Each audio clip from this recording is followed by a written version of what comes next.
আর share করছি broiler chicken রান্না। Broiler চিকেনটা সাধারণত আমরা ফ্রাই খাই, কিন্তু এমন ওয়েতে রান্না করলে কিন্তু চেটেপুটে খেতে ইচ্ছে করে। আসসালামু আলাইকুম এভরিওয়ান, আমি নাসরিন সুলতানা মিনা, সিরাজগঞ্জের মেয়ে। আমার রান্নাঘরে আপনাদের সবাইকে স্বাগত জানাচ্ছি। এই রান্নার সাথেই থাকবেন। এই রান্নার জন্য কিন্তু একটা ব্রয়লার চিকেন নিয়েছি আমি, এভাবে করে দেখুন, এই যে 1000 গ্রামের মতো। তো এটা আমি ক্লিন করে নিয়েছি খুব সুন্দরভাবে। এটাকে আমি এখন একটা বক্সে দিয়ে দিলাম, একটা বাটিতে। সেখানে দিয়ে কিন্তু আমি এটাকে ম্যারিনেট করে নেব। রসুন বাটা দিয়ে দিলাম হাফ টেবিল চামচের মতো, আদা পেঁয়াজ বাটা হাফ টেবিল চামচ, কাঁচামরিচ বাটা, জিরা বাটা, আদা বাটা, সব কিছু, পেঁয়াজ বাটা হাফ টেবিল চামচ করে দিয়ে দিলাম হলুদ, লাল মরিচের গুঁড়ো।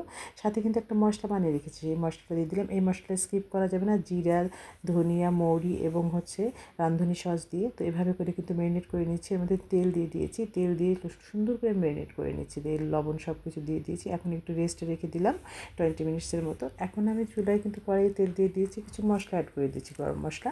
এখন কিন্তু ব্রয়লার চিকেনটা দিয়ে দিয়েছি, এভাবে করে কষিয়ে নিচ্ছি। এভাবে কষিয়ে রান্না করতে হবে, কোনো পানি ছাড়া। দেখুন কতটা সুন্দর হচ্ছে এই ব্রয়লার চিকেনটা। শুধু কিন্তু আমরা ফ্রাই খাই, বিভিন্ন আইটেম করি, রান্না খাওয়া হয় না, কিন্তু এভাবে রান্না করে খেয়ে দেখবেন কতটা মজা হয়।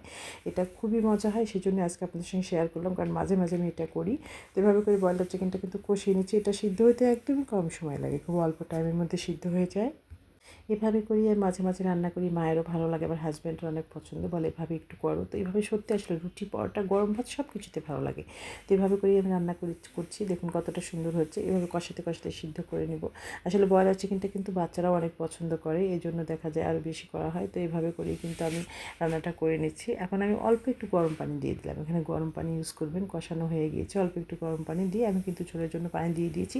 তো ঝোলটা কিন্তু আমি একদম অনেকটাই শুকিয়ে ফেলবো। হ্যাঁ, তো এভাবে করে রান্নাটা আমি করে নিচ্ছি। দেখুন কতটা সুন্দর হচ্ছে। এটাতে বলক চলে এসেছে, দেখুন বলক চলে এসেছে। এখন কিন্তু আমি একটা গরম মশলা গুঁড়ো দিয়ে দিলাম, কারণ এটা হওয়ার পথে গরম মশলা গুঁড়োটা কিন্তু দিতেই হবে। গরম মশলা আমি এটা ভেজে গুঁড়ো করে রেখেছি, সেটাই আমি অ্যাড করে দিলাম। এর ফ্লেভারটা যে এত মিষ্টি বেরিয়েছে, আমি কিচ্ছু বলার নেই। আপনারা যদি একবার খান কিন্তু বারবার খেতে ইচ্ছে করবে, এত মজাদার একটি রান্না। তো এই রান্না অবশ্যই করবেন, নিশ্চয়ই খাবেন। তো হয়ে গিয়েছে কিন্তু আমার ব্রয়লার চিকেন রান্না। দেখুন কতটা সুন্দর হয়েছে। এটা কিন্তু ঝোলটা আরেকটু শুকোচ্ছে, আরেকটু শুকিয়ে নেব। এটা সব কিছুতে পারফেক্ট, রুটি, পরোটা, গরম ভাত, পোলাও, আপনি যেটাতেই খেতে চান সেটাতেই কিন্তু ভালো লাগে। তো যাই হোক, এভাবে করে কিন্তু আমি রান্নাটা করে নিলাম। দেখুন কতটা সুন্দর হয়েছে। আমি চুলাটা বন্ধ করে দিলাম, রান্নাটা হয়ে গিয়েছে।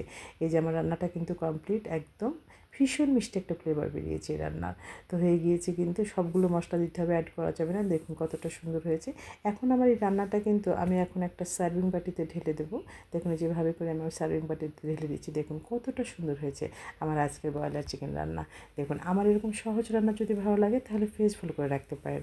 আজ বিদায় নিচ্ছি, সবাই সুস্থ থাকবেন, নিরাপদে থাকবেন, আমার পরিবারের জন্য দোয়া করবেন। সামনে নতুন সহজ রেসিপি নিয়ে আবার আপনাদের মাঝে হাজির হয়ে যাব। সে পর্যন্ত সুস্থ থাকুন, ভালো থাকুন। আল্লাহ হাফিজ।